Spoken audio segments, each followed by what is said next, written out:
Remains heavy from 154th to 130th after an earlier collision. Then it's stop and go Cottage Grove to the merge. 28 minutes, 80-94 to Ryan. I-57 is a 20-minute trip from I-80 to the merge. And Ryan is running 25 minutes from 95th to downtown with scattered delays. The Eden's been heavy approaching the junction, 19 minutes Lake Cook to Montrose. Kennedy, now 45 minutes, O'Hare to downtown, 24 from Montrose, 19 on the Express. Outbound 28 minutes to O'Hare. Eisenhower, 44 minutes, 390 to downtown. Stevenson, 46 minutes, 355 to Lakeshore Drive. The northbound Tri-State has delays. Archer to the Mylong Bridge, and from Reagan Tollway much of the way to Irving Park. It's traffic. I'm Jim Telemonte on AM 560, The Answer. Chicago's Morning Answer continues next. Your official Chicagoland weather forecast from the 1 Hour Heating and Air Conditioning Weather Center and our meteorologist, Steve Williams. A sunny day. It'll be breezy by the afternoon, though. High 38. Clear skies tonight, low 25. Sunny to partly cloudy tomorrow, the high 47. Increasing cloudiness, mild on Sunday, high 51. I'm Steve Williams on AM 560, The Answer. 13 at O'Hare. Next news, 7:30. Chicago's Morning Answer with Dan and Amy continues next on AM 560, The Answer. Don't miss the Ruger event at Shoot Point Blank, now through February 23rd. Save on all Ruger firearms, including the Ruger SR9C 9mm, starting at $279.99. Shop the Ruger event, in-store or online at shootpointblank.com. This is Chicago's Morning Answer with Dan Proft and Amy Jacobson on AM 560. The Answer.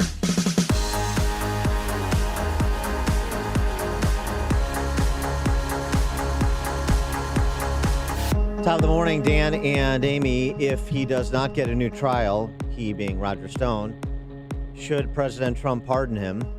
President Trump reacting yesterday after Roger Stone, a former associate and longtime political gadfly, was sentenced to 40 months in federal prison per his various convictions for process crimes associated with the Mueller Russian collusion investigation. Even though President Trump was on the West Coast, he was following the sentencing very closely. And Roger's definitely a character. I'm following this very closely, and I want to see it play out. How can you have a jury pool tainted so badly? It's not fair. It's not fair. And, you know, it's not happening to a lot of other people. They say he lied. But other people lied, too. Just to mention, Comey lied. McCabe lied. You don't know who these people are? Just trust me. They all lied. A good piece in thehill.com by Mark Penn, who's a former Hillary Clinton pollster. He says, I am no fan of Stone's tactics and history. I am a fan of an FBI and a DOJ that treat everyone equally. Yeah, that's where I'm at, too. And that's the rub. The rub isn't about Roger Stone necessarily, other than Roger Stone is an example of, and another example of, the apparent existence of two systems of justice. And that's a real problem that extends well beyond Roger Stone or any other individual in the political drama that has unfolded in Washington over the last 3 years. For more on this topic and a few others, we're pleased to be joined again by Bret Baier, Fox News anchor, of course, host of Special Report, weekdays, 5 p.m. Chicago time, and author of the just-released book, 3 Days at the Brink, FDR's Daring Gamble to Win World War II. Bret, thanks for joining us. Appreciate it. Morning. Is that your sense of where President Trump is at? He's taking a wait-and-see attitude pending the possibility of a retrial because of a tainted jury? Yeah, I think so. I mean, he's essentially tipped his hand that he's watching it and that he's said that he thinks Roger Stone has been treated unfairly. I think you're right to point out that his mindset is in the two-tiered system of justice, and he sees, you know, the Comeys, the McCabes, the, you know, even the Clappers, who many people directly said that they lied under oath or lied in investigations and don't, you know, there's no moving forward on those fronts. So I think that's where his head is. I don't know whether he's going to pardon him or not. If I had any indication, if the exoneration through the retrial doesn't happen, I bet he would. And, you know, part of it is going back to Hillary Clinton, too, just going back to Mark Penn's piece. he reminds us, reviewing some other lies told by others in the Trump and Hillary Clinton investigations, not prosecuted. Hillary Clinton's aides denied to the FBI they knew about her private email server, for example. They knew it existed, even though they later turned out to be partially responsible for maintaining it. And the employee at Platte River Networks that attempted to destroy emails after they were subpoenaed and lied to the FBI, his punishment for both of those acts was immunity. That's very disparate treatment for him, just as an example from Hillary world, as compared to the George Papadopouloses and the Michael Flynn, whether you're talking about current matters like McCabe and Comey and the rest in FBI or intelligence agencies, or even going back to 2016 and the Hillary Clinton email investigation by the FBI. Yeah, I think there are many examples, and there's a lot of frustration, especially on the part of the president. There are some political considerations here. My understanding is that if Stone was pardoned and then he was called up to Capitol Hill to testify, he could no longer plead the fifth about some of the questions that he would be asked. There is that, and you would have to trust Roger Stone as a political operative, which is a dangerous prospect. Yeah, yes, that's fair. Yes. It would be must-watch TV, I should say. What about Roger Stone's relationship with WikiLeaks? Yeah, I mean, I don't know the extent of it. There were definitely communications, and that's where all of this centers is what he said to investigators about his connection and his knowledge of WikiLeaks and the DNC email leak. So I don't think we know the bottom line about that. And Roger Stone is, he's a fairly unsavory character. He's definitely an interesting character. But his defense said that he was more braggadocious and making up stuff than he was sinister. Sticking in this whole area of the investigations into Trump world, Russia is back in the news. The assertion by Trump's outgoing DNI, Joseph Maguire, that Russia is intending to try to intercede in the 2020 election on behalf of Trump, and also the reporting that this is the reason that Maguire is out and Richard Grenell is in as acting DNI, with the possibility of Doug Collins being installed as the ultimate DNI. Trey Gowdy said, according to his sources, the idea that Trump was upset with Maguire and he pushed him out, that is not the case.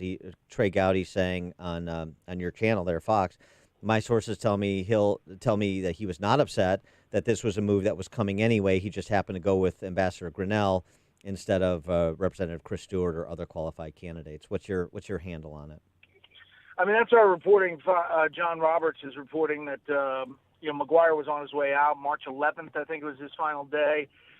He was not in the running for the permanent position, and that as far as whether the level of anger, you can kind of take a number of 0 to 10 about the president's being upset about something. John Roberts is reporting that it was not this big dust up that it was made to be in the New York Times. However, the storyline that Russia is trying to interfere in the 2020 election should not be a surprise to anybody. We've heard testimony to that on Capitol Hill. It's happened. It's happening. It happened in 2018.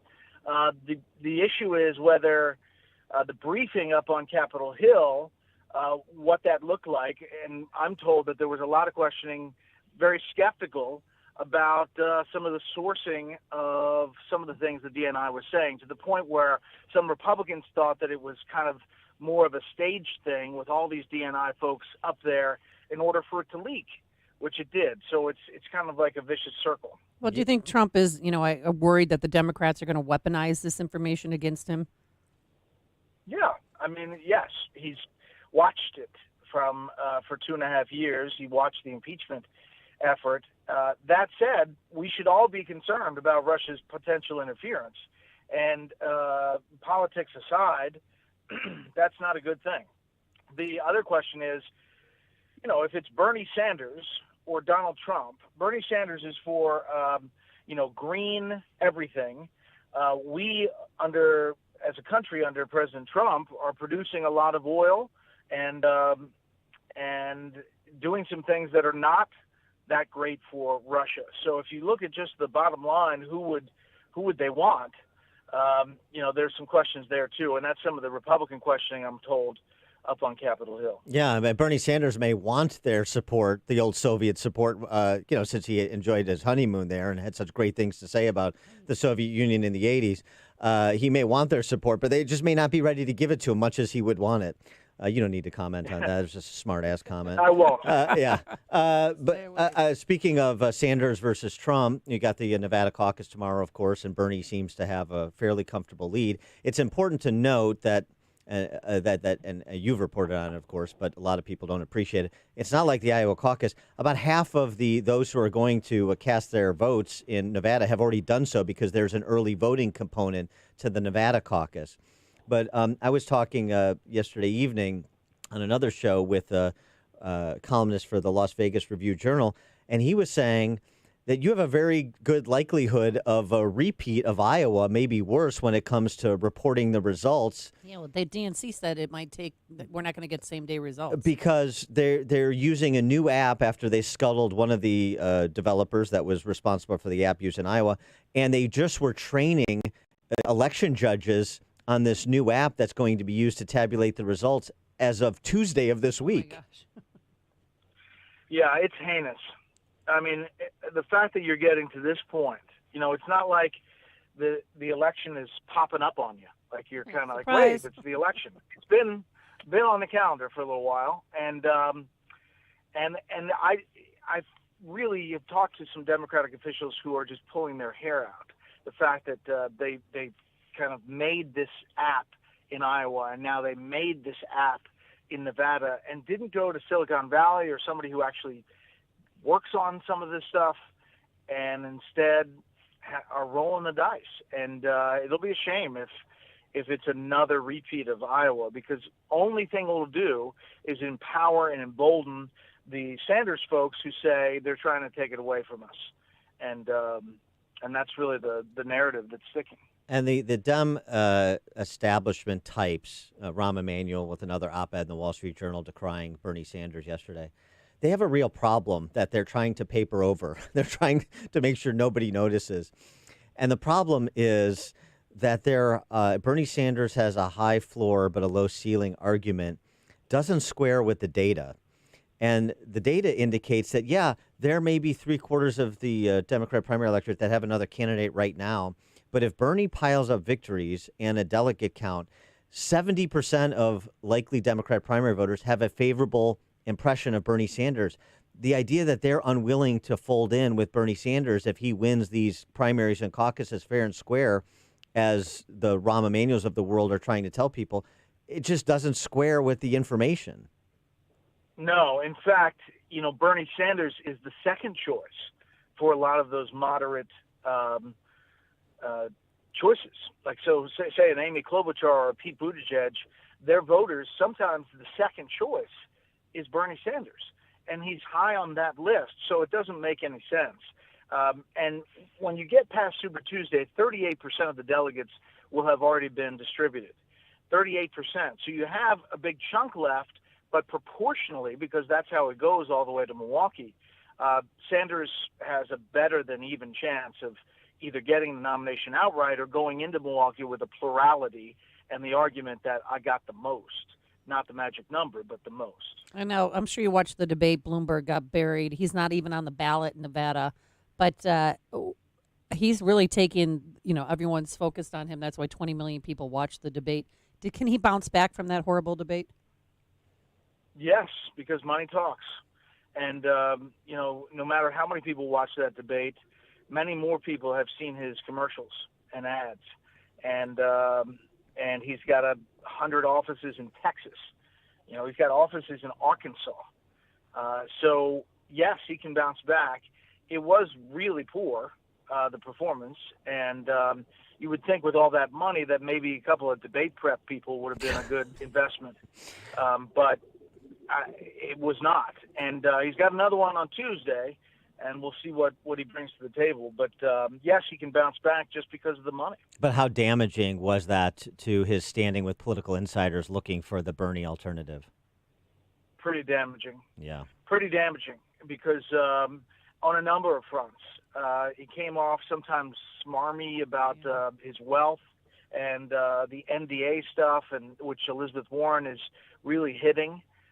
She came out last night in a town hall on CNN and said, and had a contract. Yeah. Sign this, saying Bernie. you should sign this. I mean, Bloomberg. Mayor Bloomberg. I think it was very damaging. He can bounce back, but I think the biggest winner is Bernie Sanders, and ultimately the biggest winner is Donald Trump, as all of this plays out. He is Bret Baier, Fox News anchor, hosts a special report, 5 p.m. Chicago time, weekdays. Author of the just-released book, 3 Days at the Brink, FDR's Daring Gamble to Win World War II. Bret, thanks for joining us as always. Appreciate it. Okay, guys. See you. Take care. Thanks. And he joined us on our turnkey.pro answer line.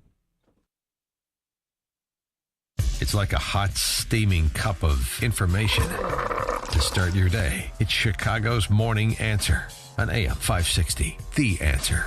What would you do if you knew there was a place to learn step-by-step strategies designed to help you make the right moves inside the financial markets? A place to develop skills that can help you generate income and build confidence toward your retirement goals. At Online Trading Academy, we know there's an investor in all of us, and we know how to teach people just like you the skills and knowledge that could empower you to take better control of your financial future. Start by taking our free introductory class at a location near you. Learn about the biggest mistakes investors make and how you can learn to avoid them. Plus, you'll learn strategies that could help you make your money work harder for you. For over 20 years, Online Trading Academy has been teaching students skills designed to help them learn to invest with the confidence of the pros. Call 844-778-7132 for 2 free tickets to a